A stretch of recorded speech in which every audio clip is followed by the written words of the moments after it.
Laiklik mi, şeriat mı? Şeriat.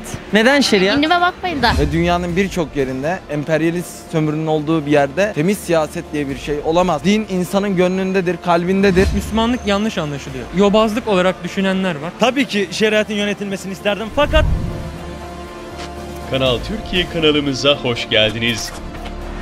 Sevgili izleyenler, Kanal Türkiye'den herkese merhabalar. Ben Mert Armağan. Bugün Kadıköy'de vatandaşlarımıza laiklik mi yoksa şeriat mı sorusunu soracağız. Cevapları alacağız. Röportajlarımıza geçmeden önce kanalımıza abone olup bildirim zillerini açmayı unutmayın. İyi seyirler. Sizce laiklik mi yoksa şeriat mı? Valla abi bu çok tartışılır bir şey ama Soruyu bir daha alabilir miyim? Laiklik mi şeriat mı? Değişir. ben şeriat demek istiyorum ama şeriatın günümüzde hiçbir ülkede doğru kullanılmadığına, hiçbir şekilde doğru yöntemlerle uygulanmadığına inanıyorum. O yüzden de insanlar İslamofobiye yöneliyor veya şeriattan kaçmak istiyorlar. Halbuki İslam'da şeriat kanunlarına uyman gerektiğin zorunlu. Ben şeriat Müslüman diyorum değil. o yüzden. Evet. İşte o yüzden Ama şeriat Müslüman olmayanların hakkını da çok güzel savunuyor. Osmanlı'da zaten Müslüman olmayanların sayısı da çok fazlaydı. evet, o zamanlar daha güzeldi tabii. Daha güzel, mesela Hristiyanlara mesela kiliseler kapatılmıyordu. Aynı şekilde insanlar birbirlerinin dinlerine saygılıydı. Şimdi şöyle bir düşünce de ortaya çıkmaya başladı. Artık Müslümanlık yanlış anlaşılıyor. Mesela yobazlık olarak düşünenler var. Onlar çoğaldı. Çünkü dinini insanlar güzel yaşamıyor. İnsanlar dini güzel yaşamadığı için. Ya ben bir şey söyleyeceğim. Şöyle gelir misin? Ya bir dakika. Abi bir dakika. Şimdi izleyicilerimizin düşündüklerini söyleyeceğim ben size. Ben takipçilerimi tanıyorum. Abonelerimi de biliyorum ne düşündüklerini. Şöyle giyiminize bakıyorum. Benim saçım bonuslu. Yeni kestirdim, uzatacağım yine. Senin saçın uzun. İşte bir kolye. Kolunda bir tane işte B. Sen aynı şekilde zincir. Ve bu gencin geldiği zaman direkt laiklik diyecekmiş gibi duruyorsunuz. Ama neden şeriatı? Çok güzel bir şey aslında bu söylediğini. Çok hoşuma gitti benim yani. Ayrı bir mutlu oldum, onu da söyleyeyim. Dediğimi de yanlış anlamadınız değil mi? Yok abi şey değil, sorun değil. Yani insanların aslında dış görünüşüyle yargılamamak gerekiyor. Tabii abi. İçeride ne cevherler yatıyor. Eyvallah, sağ olun abi. Doğru Ben söylüyorsun. sabah 5'te kalkıyorum da ben sınav öğrencisiyim 12'de. 12. sınıf. Ben 5'te kalkıp namaz kılıyorum, öyle dersime başlıyorum yani. Ama işte insanlar dışarıdan görünce bazen şey yapıyorlar. Yanlış anlıyor. Görünüşlere göre insanları yargılamamak gerekiyor. Zaten ben de öyle düşünüyorum. Eyvallah. Çok seviyoruz sizleri. Allah'a emanet olun. Ben alkışlıyorum. Buyurun. Sizce şeriat mı, laiklik mi? Ben bu soruya yanıt vermek istemiyorum ama tabii insanların istediği gibi hür bir şekilde dinlerinde yaşamasını umuyoruz. Devlet ve din işlerinin bir arada olmasına karşıyım tabii ki. Neden? Çünkü ben bir Müslüman olarak dinin, siyasetin kirli amellerine illet edilmesine karşıyım. Peki temiz bir siyaset olsa, dinle siyaset aynı alanda yürüse daha tatlı olmaz? Türkiye Cumhuriyeti ve Orta Doğu ülkelerinde ve dünyanın birçok yerinde emperyalist sömürünün olduğu bir yerde temiz siyaset diye bir şey olamaz. Olmadığını düşünüyorum. Din insanın gönlündedir, kalbindedir. Umarım iktidara gelen arkadaşlar da insanları dini duygularını sömürüp onların kötü amellerine illet etmezler.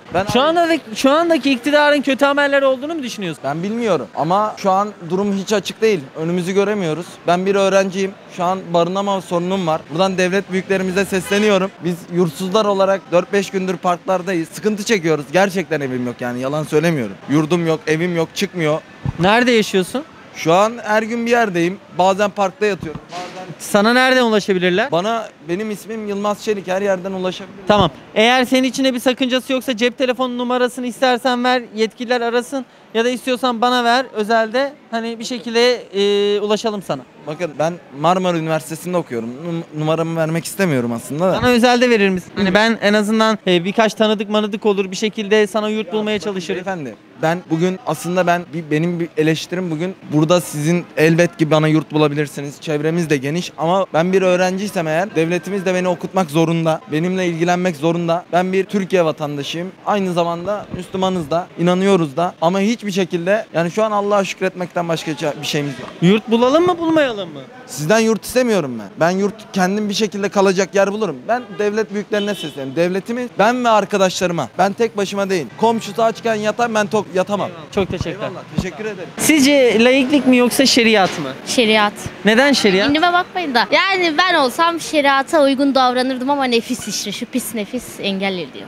Peki laik Ama laiklikte zaten kapanma açılma diye bir şey yok ki, illaki bir zoraki bir şey yok. Yani Atatürk laikliği getirdi ama illa demiyor ki kapanın ya da açılın. İster aslında istediği gibi giyiniyor belli zaten. zihniyet başörtüleri okullara almadığı dönemlerde olmuştu. Oldu biliyorum ama o başbakan geldi ama normalde Atatürk öyle bir şey yapmadı. O belli zihniyetler Atatürk. Peki neden şeriatın kalmasını isterdiniz? Yani ne bileyim, bence daha iyi olurdu ya. Ya keşke ben de kapansam diyorum ama bir türlü kapanamıyorum yani, olmuyor. Bir türlü olmuyor öyle. Kapanmayı düşünüyor musun? Evet, düşünüyorum. Açıkçası düşünüyorum. Yarın seçim olsa hangi lidere oy verirsiniz? Ki yani bu AKP, Lider olarak AK Parti, CHP. AK Parti. Neden AK Parti? Zaten AK Parti'ye veriyordum ben. Neden AK Parti'ye oy verirsiniz? Öyle hep veriyordum zaten. Hiç değişmedi benim yani vermem. Yani- Nedeni yok yani. Bir nedeni yok. Gerçekten de AK Parti. Başarılı bulduğunuz için mi? Yo, böyle ben öylesine veriyorum zaten. Bir de MHP'ye veriyordum önceden. MHP ayrıydı Peki o zaman. CHP'ye neden vermiyorsunuz? Bilmiyorum, o adama kanım ısınıyor ya. Kemal Kılıçdaroğlu tipi şey değil. Her şeyden değil.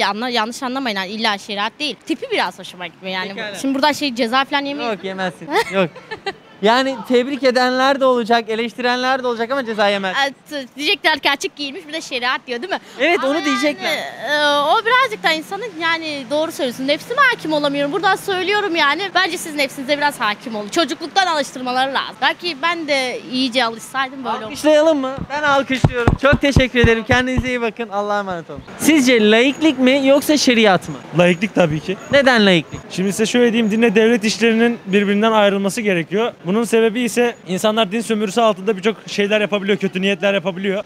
Bunun örneğini de zaten şu anki başta olan insanlar sebebiyle görüyoruz. Yalnız laiklik din ve devlet işlerine ayırmak, şeriat Allah'ın kurallarını uygulamak. Evet. Sömürmek değil, uygulamak. Allah'ın kurallarını uygulamak şahsen din ve devlet işlerini birlikte idare etmektir. Ve dinle devlet işlerinin ayrılması kesinlikle bizim için önemli olan bir şeydir. Ne Çünkü zarar var mesela bir başörtülünün devlet kurumunda çalışması başörtülü tabii ki devlet kurumunda. veya Kur'an-ı Kerim'in mecliste okunması? Kur'an-ı Kerim mecliste okunması bize göre yanlış bir şeydir. Çünkü bunun sebebi ise Türkiye içerisinde Türkiye dini olmayan bir devlet. Burada Hristiyan da şey yapabilir. Gerekirse Yahudi de şey yapabilir. Şeriatın olduğu zamanlarda yine gayrimüslimler de gayet güzel hakları veriliyordu. Hatta Osmanlı Savaş'a gittiğinde falan Ermenilere burada ticaretinizi yapın. Savaşa katılmak zorunda değilsiniz. Onlar o yüzden ticari konuda çok zengin hale gelmişler. Bakın evet, doğrudur. Şeriat doğru bir yönetim biçimi olabilir o konuda. Haklısınız. Fakat Türkiye zamanından beri bu şekilde yönetildiği için Sadece 100 yıldır böyle yönetiliyor. Türkiye önceden şeriatla mı yönetiliyordu? Daha öncesi Osmanlı döneminde şer'i kurallar geçer. Evet, onun farkındayım. Fakat size şöyle bir şey söylemek istiyorum.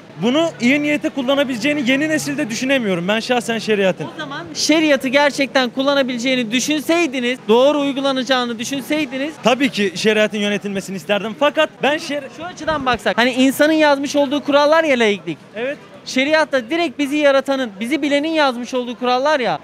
Uygulansaydı hangisi daha mantıklı olurdu? Şimdi bizi yaratan dediğimiz zaman bu birazcık tartışmalı bir soru. Çünkü buna inanmayanlar olabilir, inananlar olabilir. Ondan dolayı Çoğunluk, ülkenin çoğunluğuna baktığımız zaman ülkenin çoğunluğu değil aslında. Biz Türkiye'den ibaret değiliz. Bütün dünya çoğunluğuna bakmamız gerekiyor. Çünkü biz mesela buradan Almanya'ya göç ettiğimiz zamanlar onlar da bize Müslüman mı diye bakmıyorlar. Genel olarak insan mı diye baktıkları için biz olaya din kisvesi altında bakmak yerine... daha önce hiç yurt dışına çıktı mı? Evet, çıktım Almanya'da. Yurt dışına Türk denildiği zaman direkt aklına insanların, oradaki Almanların, Fransa'da da aynı şekilde, İngiltere'de de aynı şekilde Müslüman geliyor. Bakın şimdi Müslüman olduğu doğrudur fakat Yani Türk değil yani, Müslüman geldi, Müslüman çay içti falan, böyle görüyorlar yani. ya şahsen ben bir iki ay Almanya'da kaldım.